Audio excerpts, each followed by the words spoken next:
Hi, this is Jim, and I'm the New Hampshire rock guy, and we're out on another one of my mining adventures. Wow, look at this spar here. It's just falling out of the mine walls, and there's so much more to see. Let's go. 1, 2, 3, 4. Peel all 6 sides of the tourmaline crystal. What would be west into the Connecticut River Valley and the mountains of Vermont. World-class beryl crystals, both aquamarine and golden.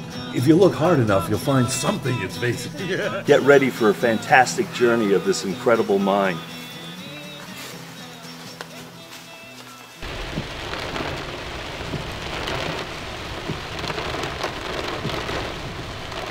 Greetings. Thank you for tuning in to another one of Pecora's Mica Mine Schoolhouse productions. We're here today at Robinson Minerals with owner Doug Robinson. And thank you for having us, Doug. Oh, you're welcome. Appreciate being here. Nice to see you again. Yeah, you've been an avid mineral collector for a long time. Can you tell us a little? Yeah, about 30 years. Yeah, I joined the Mineralogical Society of Brattleboro, a small club, but real dedicated mineral collectors, and you know, I had a lot of fun. Gone out field collecting, did a lot of collecting in New Hampshire, New England. Went to Canada with a mineralogist buddy of mine, Dr. Peter Nielsen. Oh, yeah. Went there a couple of times with him, and actually collected over in England with Pete Nielsen and another buddy of mine, Robert Clements.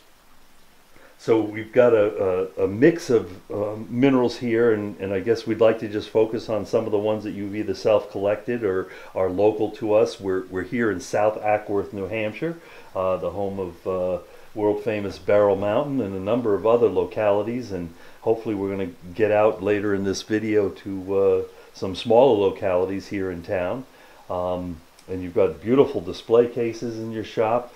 Your shop is available for folks to that are watching this to make contact with you and come by? Yeah, it's open by appointment. I have to call. The phone number is area code 603-835-6825. We're almost always here, but you know, the shop is locked up when we're not home, and it's better to just call ahead and get together. Well, I certainly have enjoyed the times that I have come, and I have made a number of different purchases both from you, both at the Rock Swap and here at your home shop, which is just spectacular.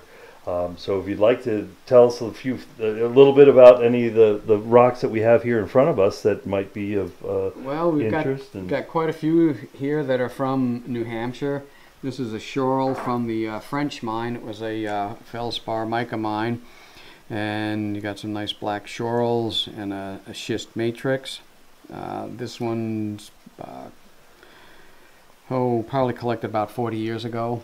Wow. I didn't collect that one. And just for folks at home that might not know, schorl is a tourmaline. Yeah, it's one of the. It's in the tourmaline group. Yeah.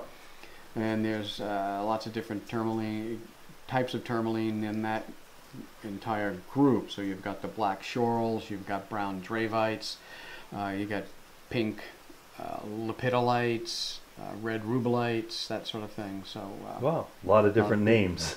Yeah, yeah. And the French mine is one of the older mines that I believe we have. It was in operation in the late 1800s and into the early 1900s. Mm-hmm, yeah, like I said, most of them were operating for the feldspar or the mica. Sometimes the prices on one were better, so they would be mining primarily for feldspars. Went into ceramics, that sort of thing, and the mica went into such things as like stove windows. And during the World War II, it was one of the strategic minerals necessary for the war effort. Went into making things like spark plugs. It was an insulator. Yeah. And I also heard that it was the telephone mouthpiece, what converted our acoustic waves into electrical, was a sheet of mica in the early telephone handsets. That makes sense. Many different uses. Can we see that tourmaline there? Yeah, this one's from Marlo, another one of the feldspar mica mines. But we're focusing in, yes, on this is the schorl tourmaline, and you can see that in the center, running entirely through, is this other mineral, and that's pyrite. And that's often called fool's gold. Yeah. Yeah.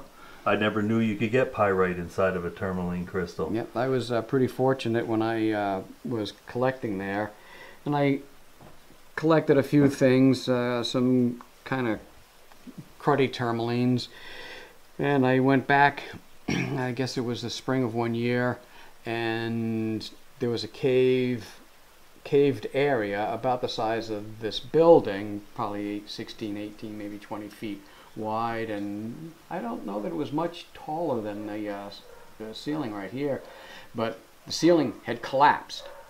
So these big huge chunks of rock had fallen out of the ceiling.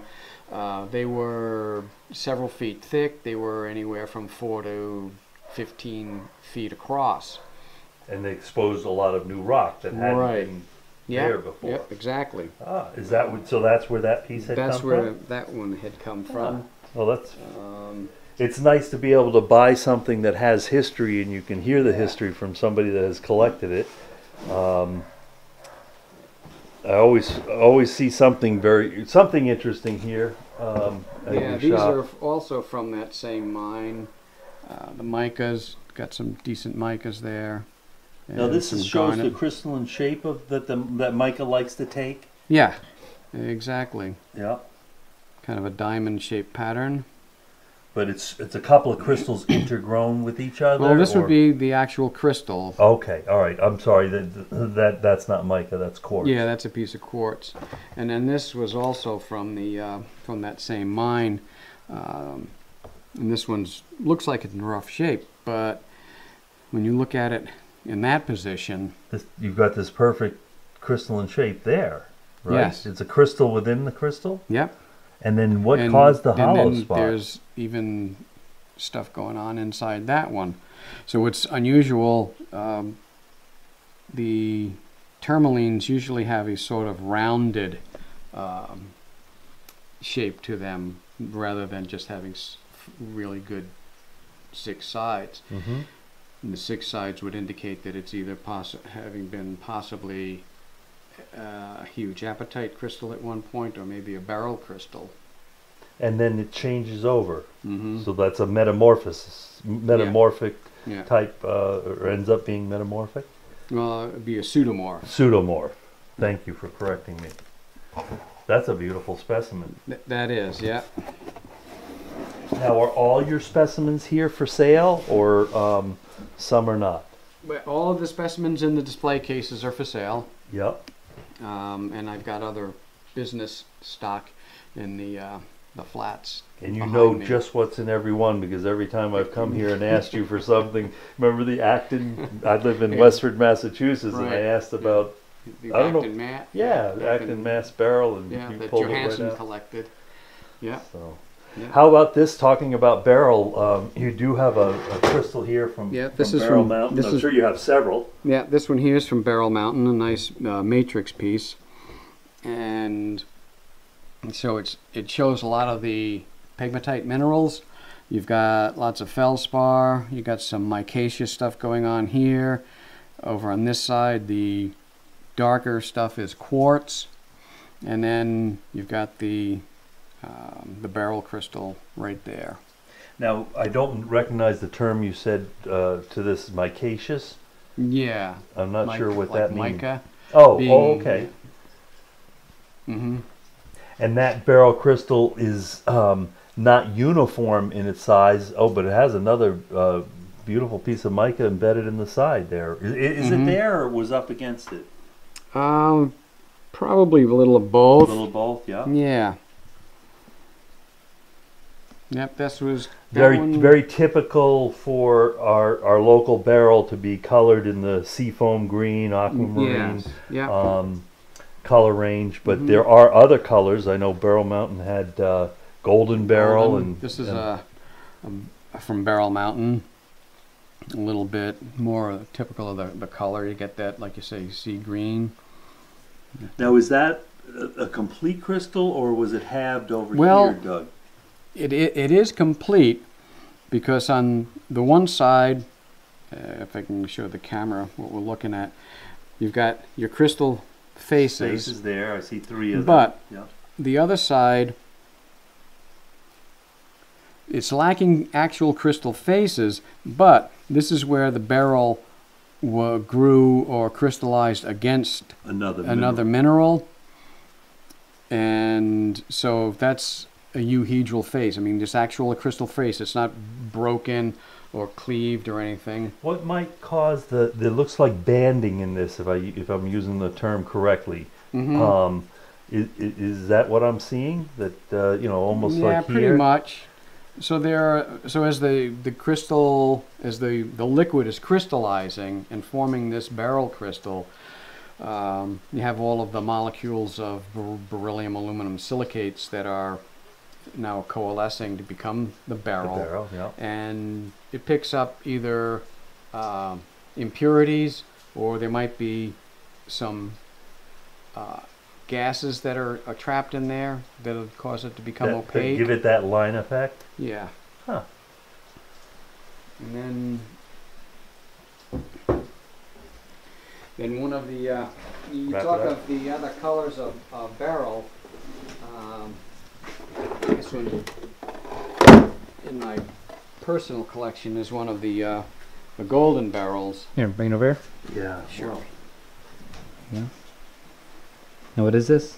This is golden beryl, and this is from Beryl Mountain. That is a big size crystal. Yeah, that's I like that piece. That was out of the Johansen collection. He was a geologist and collected from the late 30s through the 1950s, 60s. So this crystal would go back to that period. If it came from his collection, he collected it in that 30s. Yeah, this would probably have been in the 30s or 40s. Yes. That's neat to have a crystal that has a pedigree or lineage to it as well.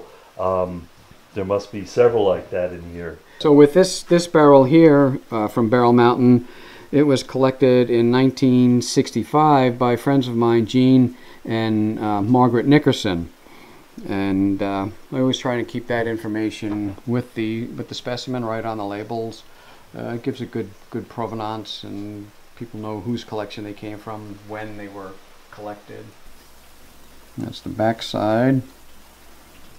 That's beautiful. It's so clear over here in this area. Yeah. From the Sunshine No. 1 mine in Hansenburg Mining District in Bingham, New Mexico.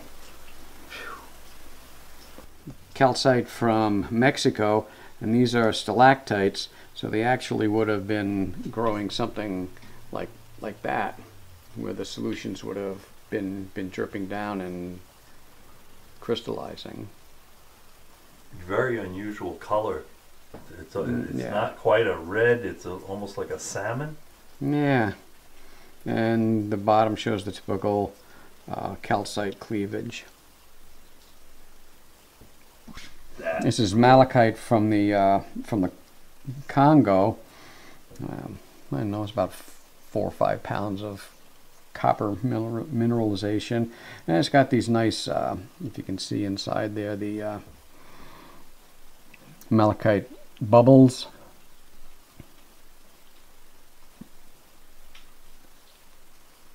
It almost looks like something that somebody had told me about, a fibrous malachite. Are you familiar with that term? Yeah.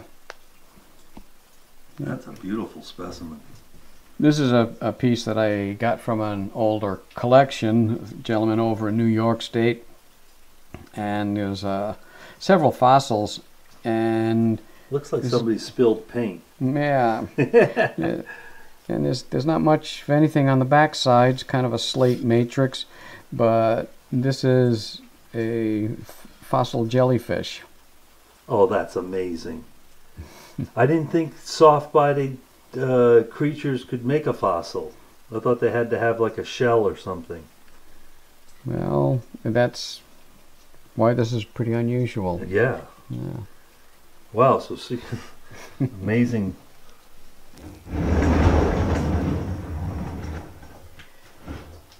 And so not all of the minerals are from Earth. I do have a couple of pieces of meteorite, These would be from outer space, and this was a meteor fall that took place in the far east end of Russia, and you go around with metal detectors, and they find them, and they Boy, it feels just like a chunk of metal. yeah. I have in my hand a UV light or ultraviolet. It's 365 nanometers, so that's called long wave, and it's exciting this mineral here. And when that mineral gets excited by this light, the electrons raise orbit, and they're releasing photons that we see as the difference in color. That's pretty dramatic. We see some orange in there, and also it's almost like a whitish blue. Yeah. Looks like that could be a calcite or maybe chabazite. Yep. Shine on the big rocks. This is sodalite from Mount St. Hilaire in Canada, and it's pretty famous for glowing this beautiful, beautiful orange versus a very light blue without the UV light. Ultraviolet minerals are in a whole nother class of collectibles, and as you can see, that whole case glows. And we're just looking to see if there's anything else in here that jumps out. Oh, there's something in the face of that one. See that jumping out? Oh, it's probably cerussite. Yeah, that one. Some of the galena has pseudomorphed to cerussite. If you say so.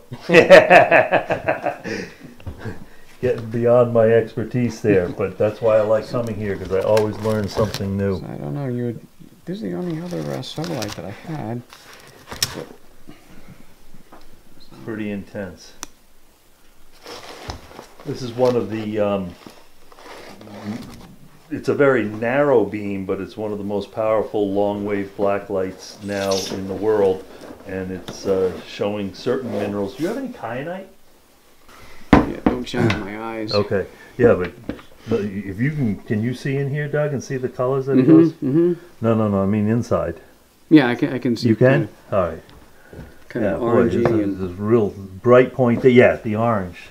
But it gets, yeah, that's cool. Yeah, let me just set that there and then take a peek from the other side. I've often wondered, the outside of this is really dark all the way around. Oh, look at that other color. Red level, red layer. Mm-hmm. Now, is that reflecting the color of this light, or is that that's fluorescent? This piece doesn't fluoresce. I mean, doesn't phosphoresce, but that one has some good phosphorescence. That's a great example of it, though. Okay.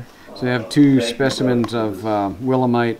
This one here with the shortwave light has almost no phosphorescence, but this other piece, nice fluorescence, but when you remove the UV light, it continues to glow. And if it's really dark, it's probably still glowing. So if you're in the area and you'd like to pay a visit, by all means, be sure to give Doug a call and set up an appointment. It's a fascinating place to come. And there's wonderful minerals here to buy of all different types at very reasonable prices. There's a lot of other minerals that I've got here that are from various other places throughout the world. We've got some from New York State. Let's see, the gypsums from New Mexico, calcite from Chihuahua, Mexico. Really nice botryoidal malachite from the Congo. That's a real sweet piece. That's a beautiful piece. Let's see, there's some petrified wood on that very first shelf from Arizona, from California. What are these perfectly shaped cubes here, Doug? Those are the pyrite cubes from Navajoon, Spain. Wow, they're so perfectly formed. Yeah, people like to collect those. They're really real classic shapes, and those are all natural. They're not polished or made to look that way. Yeah. And again, if I could say, you've got things there from $20 to $35, and very reasonable price points to have such a beautiful piece in your collection. So, And there's some like petrified wood from Madagascar, oh wow. and some Strickland Quarry barrels. The Strickland Quarry, Connecticut. Connecticut, yep. Yeah. Oh, and there's a Uhas mine. That's right here in town. What can you tell us about the Uhas mine? It was mostly a feldspar mine, I believe. Yeah, mostly feldspar. But it's a barrel that we're seeing. And there was some beryl that came out of there, obviously. I've seen some yellows, and people really do prefer the blue color. It is a nice color, and those also were collected by Gene and Margaret Nickerson back in '65, '66. And when you say collected, so in that, just as an example for our viewers, if somebody went out at that period of time, or even in the last 10 or 15 years, they're going through most likely what's called the discard piles or grout piles. Is that? Yeah, it's mostly would have mostly been dump material, stuff that, because these were mostly feldspar or mica mines, and there wasn't any real commercial value to the barrel. It was nice for showcases, display cases. One of the largest barrels at the time was in the Vienna Museum, and that came from Beryl Mountain. Yeah. But it's didn't that have a world record too? It was a world record at the time. Yeah. I think they held it for like 19 or 20 years. Yeah.